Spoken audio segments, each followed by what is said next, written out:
Hello everyone, hope you're doing well. It's time to have a look at the covert disclosures once again from the community management team. This time, Oxy has actually put down a standard text, and to be honest, there's a lot of really cool things in this one. It talks about some changelogs that happened, but also mainly talks about the roadmap and some information regarding it in terms of what they're adding. There's been obviously a few features that have been on the, well, not really the back burner, but more they've just taken a long time to develop.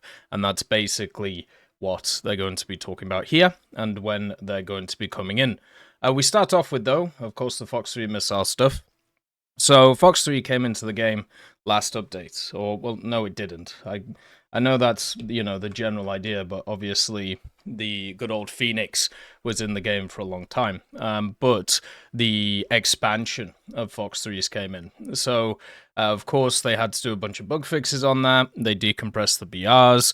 Now, we're going to see how that looks like. Everything overall seems like it's pretty sorted with it now, especially after they did a bug fix today for a lot of the active radar homing missiles, and we'll get into that in a separate video. But understand, since it was the large mechanic setup of the update, there's just been a ton of changes to it that have been all over the place.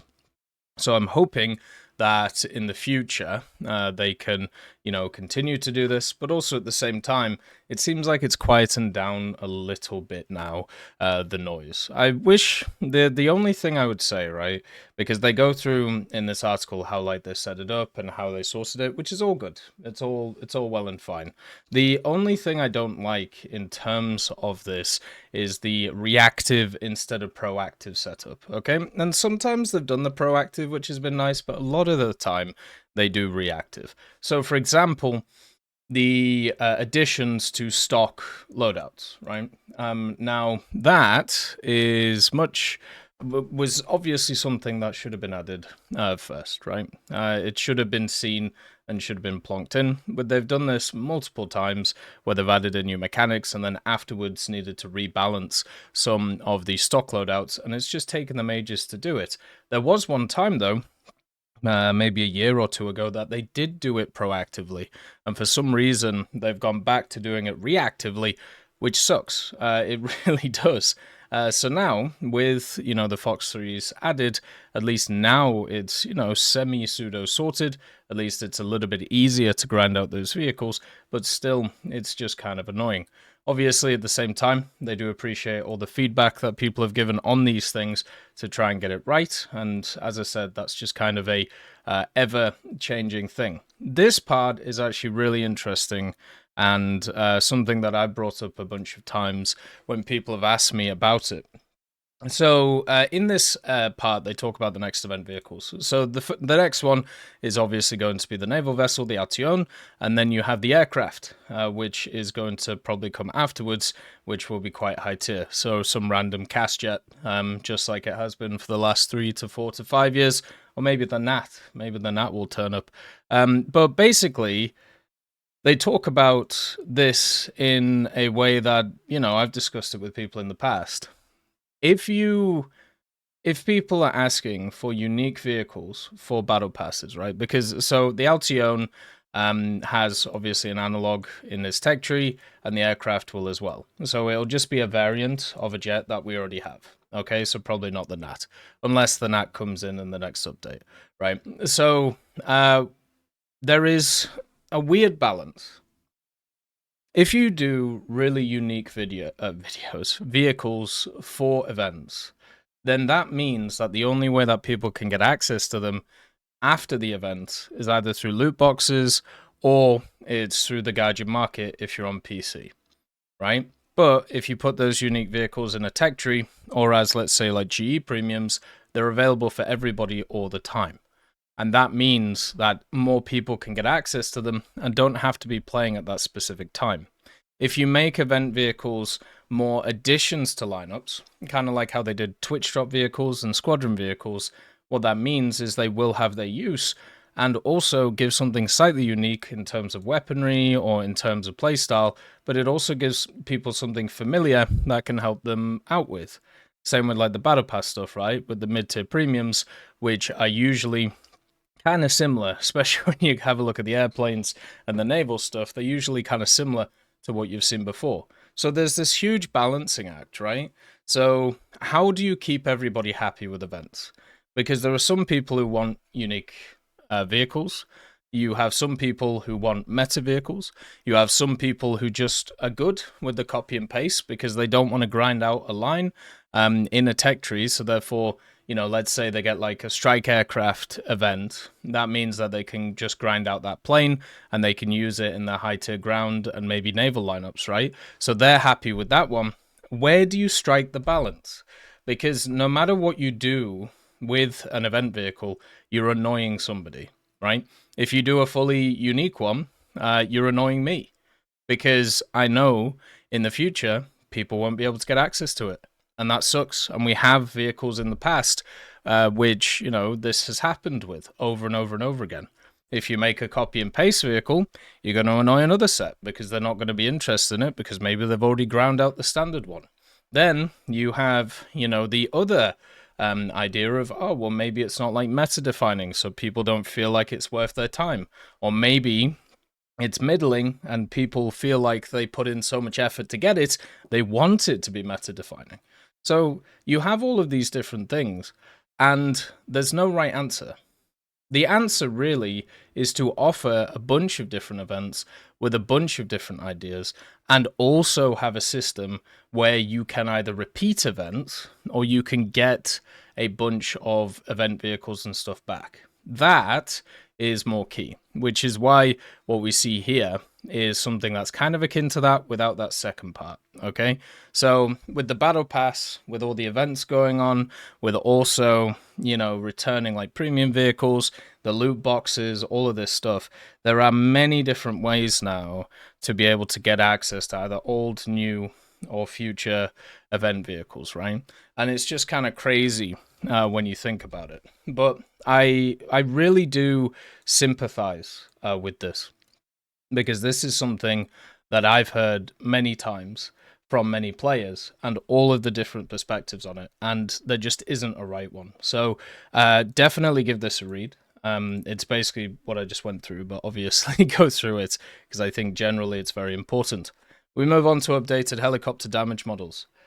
I don't know how many of you have had this situation, but it's happened to me a lot. You fire at a helicopter, you hit it, damage to the tail. Still flying fine. Still hammers you with rockets. Oh, you've knocked out a gunner. Still rockets you to death. Oh, you've knocked out the propeller. Still gets its missiles off. All of these things have been so annoying over the years. And helicopters are one of those parts of the game which are like Marmite. You either love them or you hate them. And unfortunately, because most people play ground and don't like to grind out helicopters, there's a lot of hate for them. So there's been a lot of times where people have talked about the idea of trying to change them in positive ways or moving them around. It looks like Gaijin have listened over the last few years, and they have done a few changes here and there to SP costs of loadouts and obviously heli PvE mode.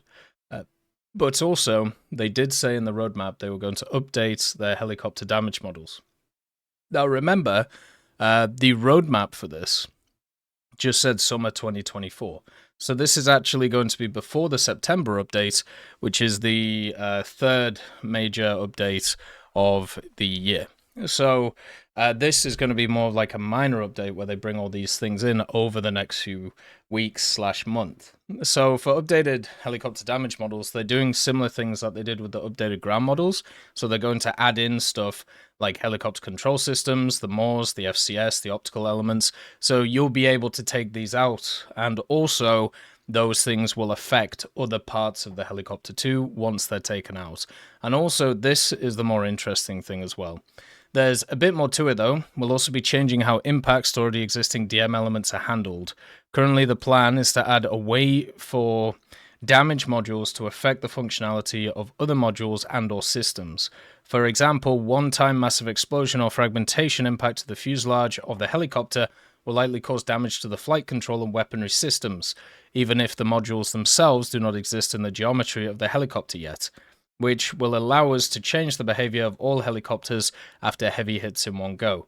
So it very much seems like kind of an overpressure mechanic idea, but for helicopters. So if you do enough damage to an area with enough explosive mass, it is going to affect other parts of it. And this, I think, overall would be very positive, because as all of these changes here just prove what people have been saying for a long time. It is not satisfying when you try and shoot down a helicopter. It does not feel correct. There is a problem with it, and now they're making it more, realistic, adding more stuff to it, and also integrating different areas to it, which will make more sense. So I think overall, when I read this, this is very positive once again. And the recent bugs fixes, they're just talking about, obviously, the Fox 3s. We'll get into that in a different setup, and they also talk about how they're going to, or how they approach them, and how the bugs work. If you ever do find a bug, gadget.net/issues is the website. Just make sure to use it. I get a lot of people, pretty much most days, telling me about a bug.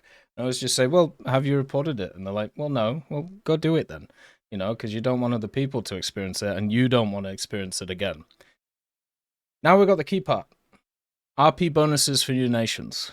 So this is obviously something which has been in the roadmap, postponed in the roadmap for over a year. Okay? And it's led to a lot of speculation about, is it going to come? Where is it? What's going on? What's happening? And finally, it looks like it's going to be added in the next week, 2 weeks, a month. So, yeah. They obviously don't want to give an ETA.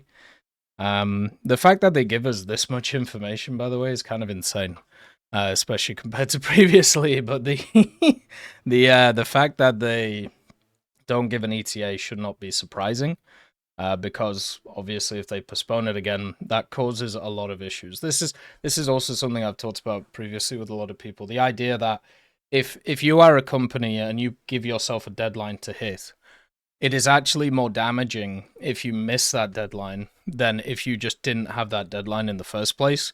Public deadline, I'm talking about, not like private deadlines. Think about like Cyberpunk, right?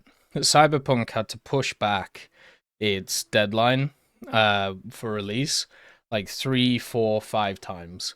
And therefore, because they'd done that, people were expecting this like fantastic game which came out, and everything would be great. They've put so much work in. It's obviously going to be in a really good state. The reviewers that they gave free copies to and made them sign contracts saying that they can't say anything negative, or that it's based on the footage that the game devs themselves gave them. They didn't even get to play the game. They all said it was really good. And yeah, the postponements must have worked. And then it came out, and it was horrific.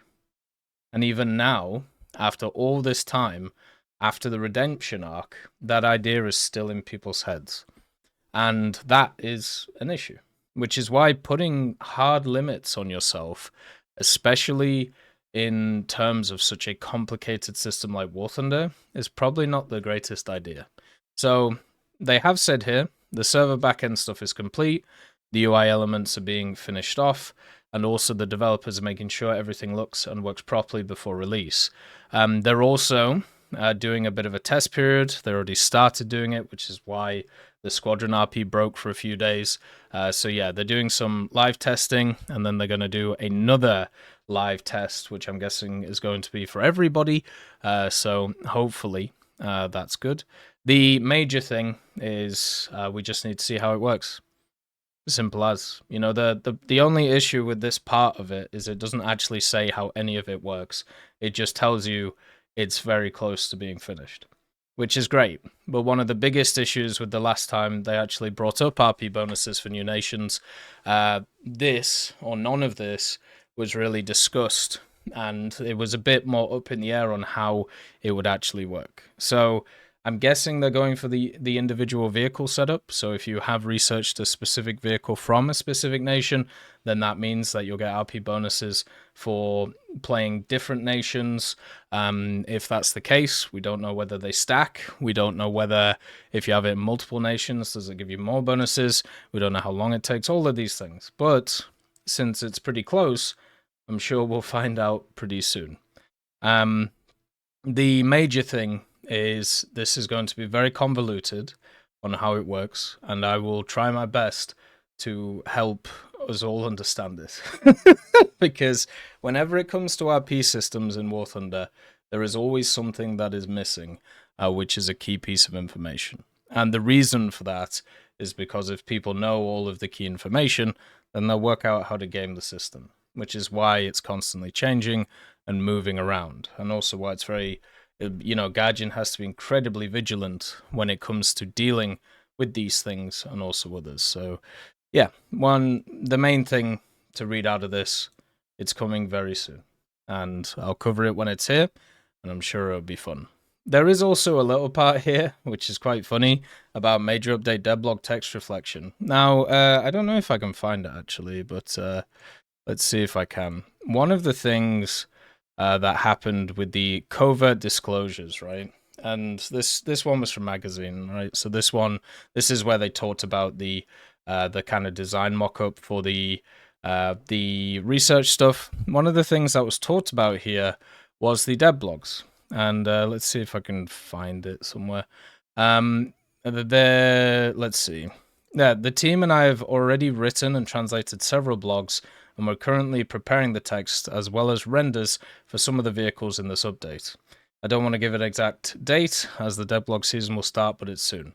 Right, so this came out before, maybe 1 week or 2 weeks before the Devblog started. Probably about a week, okay? So this indicates to people, including myself, that a lot of these Devblogs had already been worked on. And this, by the way, this is how it's worked for ages.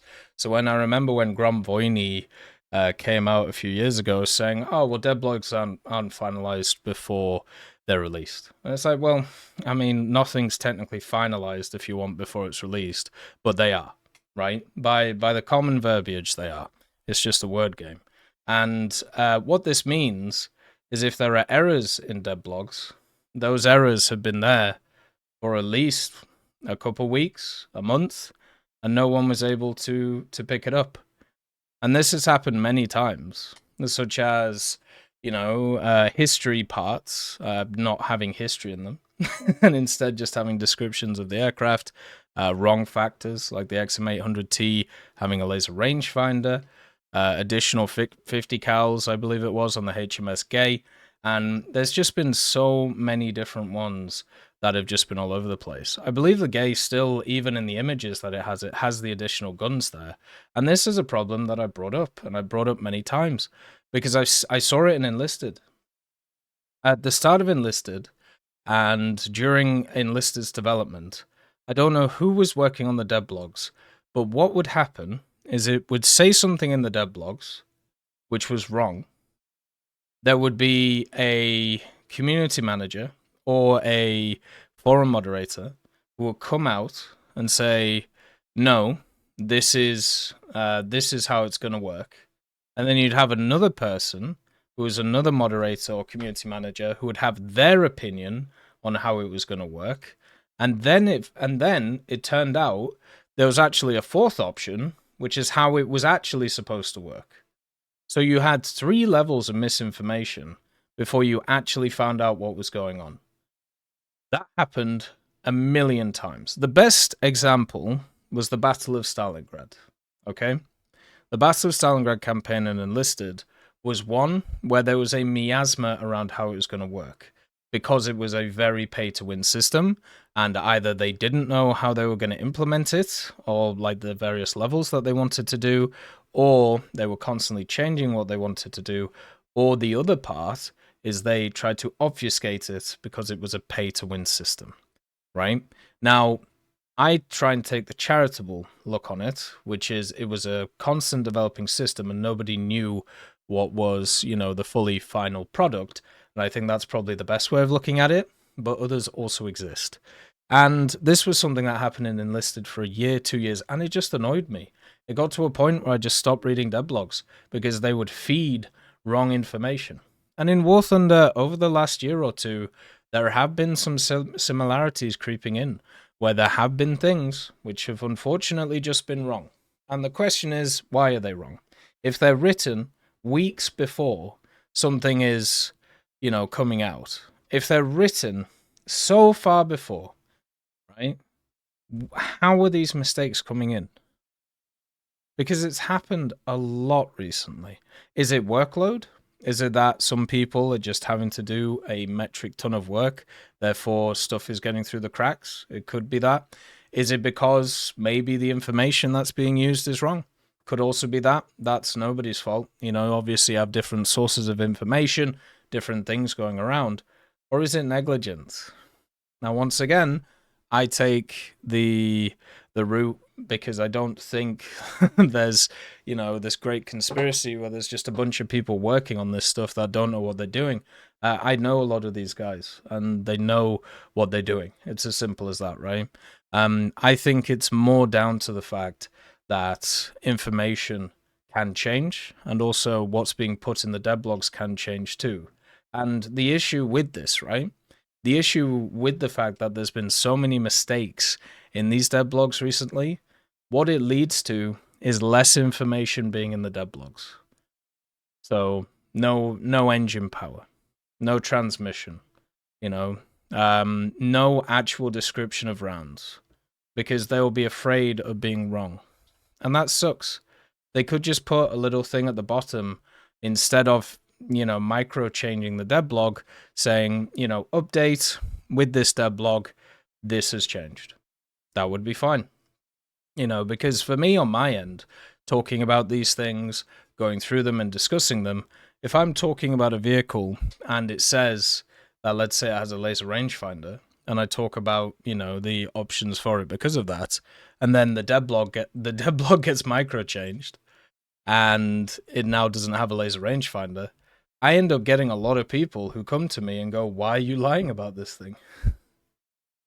Because they never saw the original blog. It's actually made me now to a point start web archiving all of those different things. Just to say to people, look, it literally did say this, you stop getting mad at me. And and that's just kind of how it goes. So I'm hoping that over the next few updates, this is improved. And I'm sure with people like Oxy there and other people who are working on these things, I'm sure it will. Because especially when it comes to Oxy, he generally does care about a lot of these things, which is why, at least for me, I have very much trust in him when it comes to this. And that is incredibly important. This is a person who has been involved in the game basically since day one, made content around it for the longest time, is obviously a nice person, and generally does care about this, like not just this, but the whole game. So when I read stuff like this and understand that it's from him and others, it generally does make me believe it. Now, there's a great phrase in Britain, the proof is in the pudding and the proof is in the eating, which basically means it don't matter until you give it a go. So we'll see over the next few updates if that's the case or not. It's going to be a busy time, so who knows. Over this as well, they actually put in some stats over the last month, and I've got to say, it's just insane to see some of these stats. So you have number of nukes detonated, ridiculous amount, number of nuke carriers shot down after dropping and also before dropping the nukes, so without dropping them, number of unguided rockets that hit planes, number of artillery strike kills on planes in ground battles, and also number of large caliber weaponry that shot down planes or helicopters. It's nuts. It also shows that the Thunder Show isn't that unique. If this is what's happening in a month. Also, I would like to say, if there's this many nukes being dropped, might be time to make it a bit harder. If I play War Thunder all day, okay, if I play War Thunder a decent chunk, I will see 5 or 6 or 7 nukes a day. And that's not like me getting them, that's just like seeing either other people or myself doing it. I feel like that's too much. I know people love it when they get it, right? And it's like a big moment, but it just feels like there's too many.